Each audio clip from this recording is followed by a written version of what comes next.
सुना अस्सलाम वालेकुम या अली मदद सुनाइए तव्हांजे आॾो ॻाल्हि अर्ज़ु कयूं था वफ़ादार कुते जी। वफ़ादारी ये कुते जी ॿुधी नसियत भरी कहाणी आहे, पोइ तव्हां ॿिनि मूं पिराइजो। हमरा हिकिड़ो इहो ग़रीब शख़्स आयो पे रस्तो ॾियूं, रस्ते में ॾिठईं त हिकिड़ो कुते जो बच्चो आहे, नंढड़ो आहे, बुख वञ ते तमामु जहिड़ो आरोटियो पियो आहे।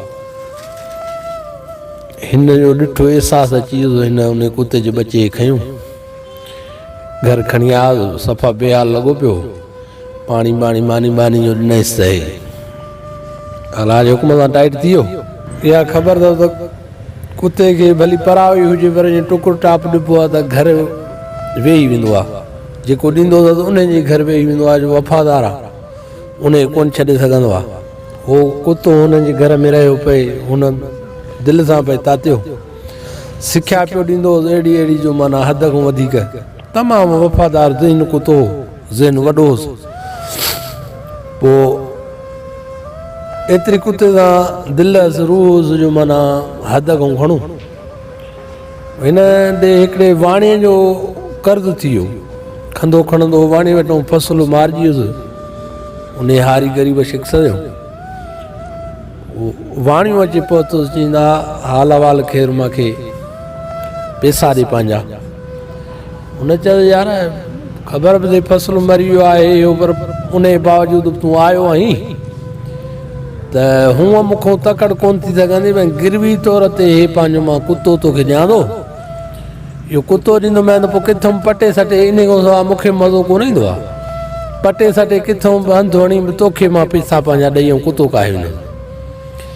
ऐं हुनजे कुते जे वफ़ादारी जी ॻाल्हि पूरे तरह में मशहूरी वाणी खे बि ख़बर हुई त वाक़ई हे कुते खां सवाइ न रही सघंदो आहे। अहिड़ो कुतो अथसि, वाणी जो त सही आहे, मां कुतो काहे थो वञा, पैसा ॾेई छॾाए वञा।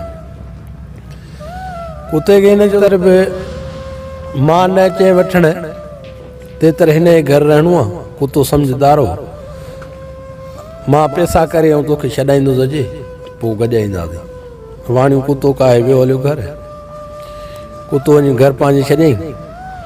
अदा जंहिं महिल राति थी त वाणीअ जे घर में चोर आया चोरी करण लाइ। कुतो जाॻियो वेठो ॾिठईं पए, कुतो सम्झदार हो, भोक धोक कोन कयईं। ॾिठईं त वाणीअ जे घरूं चोरी करे निकिता वञनि पिया था त उन्हनि जो पासो ॾियूं, कुतो बि गॾियो पियो वियो, पर चोरनि खे ख़बर न हुई त को कुतो असांजे पोयों आहे, साइड ॾियूं वियो पए। चोरनि जिथे बि खॾ खणी वञी चोरी पूरी त कुतो उहा जॻह ॾिसी आयो, मोटी आयो वाणीअ जे घर। वाणियूं जो उथियो, ॾिठईं वञ बिना चोरी मुंहिंजी थी, 2-3 लखनि जो सामान वियो हलियो, हर शइ खणी विया हलिया। कुते हिनखे छा कयो जो झोल में वाति विझी ऐं जहिड़ो गेलेसि पियो त हेॾे हल। कुते पेरनि सां खोटणु शुरू कयो, वाणियूं सम्झी वियो त चए थो खोट। वाणे जो खोटियो त वाणीअ जो सॼो सामान, पैसा, हर शइ उतां निकिती। वाणियूं पंहिंजो सामान खणी आयो, कुते खे वठियो आयो, घर आयो, ॾाढो ख़ुशि थियो। वाणियूं चवंदा ॻाल्हि इहा आहे त कुते चईं त तूं पंहिंजे मालिक जो कर्ज़ु लाहे छॾियो, हाणे आई तूं आज़ादु, तूं भली वञ। नंढड़ी चिठी बि हिकिड़ी लिखी ऐं कुते जे ॻीचीअ में ॿधाई, दादा तुंहिंजे कुते तुंहिंजो कर्ज़ु लाहे छॾियो, हे आज़ादु आहे, मोकिलियांसि तो घर। अदा कुतो निकितो, हुनखे कुते खां सवाइ मज़ो न पियो अचे मालिक खे। पटे पैसा खणी ऐं पैसा पूरत करे ऐं आयो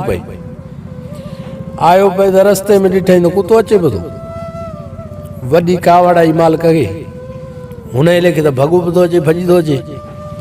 बुझो ॾेई ऐं चयां कुतो सोई कुतो, ऐं तोखे चयो हुउमि त तेतर उते हुजां जेतर मां अचां, तूं जेको आहे तूं ईअं हलियो आहीं। अदा कुतो जी दिलि टुटी पई मालिक सां, एॾी दिलि मेणू कोन सही सघियो, दिलि टुटी पियो, कुतो मरी वियो। कुतो मरी वियो, सुना हो बि ॾाढो रुनो रड़ियो, अच भाकुर में कीअं हथु लाहियो, ॾिठईं त ॻीचे में चिठी ॿधी पई अथसि। चिठी खोले पढ़ियईं त वाणी लिखियो आहे त बाबा कुते तुंहिंजो कर्ज़ु लाहे छॾियो, मूं आज़ादु कयो ऐं तोॾे मोकिलियो थी मैं। पोइ त ॾाढो ॾुख थियुसि, वीचारे पहिरियों नूं घर खणी आयो कुते खे घर खणी आयो रोई रड़ी ये हो जीअं थींदो आहे हिन में ख़्यालु आयो त हाणे हिन जी क़बर ठाहिबी हेॾो वफ़ादार हुयो हुन खॾ खोटे क़बर ठाही क़बर उहा अॼु बि आहे शाह गोदड़े पहिरियों आले साईं जे भर में उहा क़बर हाणे बि मौजूदु आहे इहा हिकिड़े जानवर जी वफ़ादारी आहे नी इंसान खे अलाह अशरफुल मखलूकात ठाहियो आहे उन जे बावजूदि बि हिक ॿिए सां ॿियाई हो सचाई हो जानवर थी बि एतिरी वफ़ादारी करे पियो त पोइ सुणा असांखे छा थी वियो आहे भाउ जो सॼण न आहे मिट माइट सां सुलूक भलो कोन्हे हीअ नसियत भरी कहाणी आहे हिन मूं कुझु पिरायो ऐं ॿुधी ऐं वरी असांखे हिन मुश्ताक परदेस जे चैनल नंबर ते तव्हां कॉल करे ॿुधायो तव्हांजो सुणा को पैसो पई त ख़र्चु कोन थो अचे न हिन में पैसा त किरनि कोन था घटि में घटि ॿुधायो वणनव थियूं इहे ॻाल्हियूं नथियूं वणनव तॾहिं बि ॿुधायो भला मटायूं को ॿियो मौज़ू वठूं जे वरी वणनव थियूं तॾहिं बि ॿुधायो महिरबानी करे असांखे घटि में घटि ॿुधायो त सही न असां उहो रस्तो वठूं। अस्सलाम वालेकुम या अली मदद।